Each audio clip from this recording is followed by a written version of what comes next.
You can't really escape it. Every day the news media, your friends, family, social media, convincing you of what they think. It's time to relax and to figure out what you think. We're here to help. Welcome to episode 5 of You Think. In this episode, we're going to be evaluating claims. In other words, we're going to be getting our claims ready to argue well.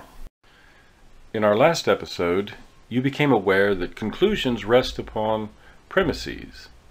And so we want to be careful to only use those premises that we have a good reason to believe are true, so that we can have confidence in the conclusion that we draw from those. We don't begin as a blank slate. There are some things about which we are very certain. Most of us, probably rightly so, feel very certain about those things that we have seen, tasted, touched, smelled, experienced, and we're not likely to let go of those. And there are other categories of claims that we might express certainty about, and yet we're slightly less certain than if we had seen it with our own eyes. We might totally trust the testimony of a close and trusted friend, and yet that's not quite as certain as that which we've seen with our own eyes. We tend to trust historical records of events, especially when different sources reported the same events at the time when they happened.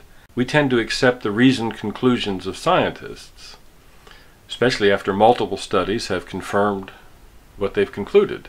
And by degrees, we move more in the direction of doubt and uncertainty. The testimony of a complete stranger that's contrary to what we think we already know is doubtful.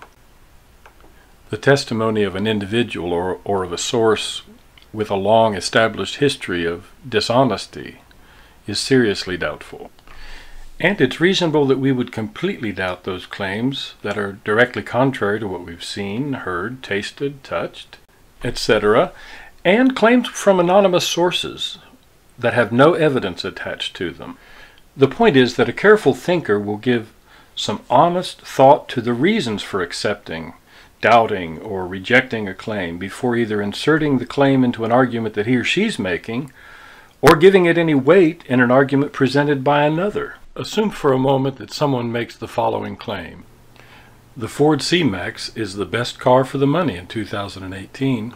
The claim is just standing there by itself. You don't know who made it. Maybe it's true, maybe it's not.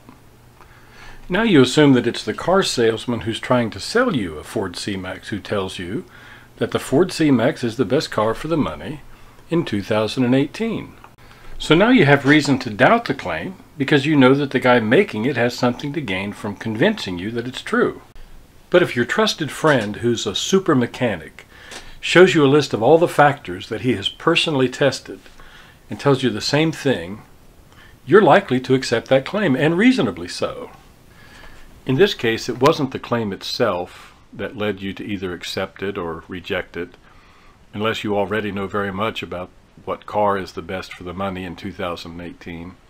Instead, you were relying upon your sense of the expertise of the person who made the claim, the degree to which they might be biased or have a stake in the game.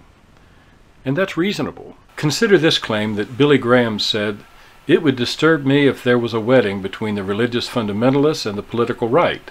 The hard right has no interest in religion except to manipulate it."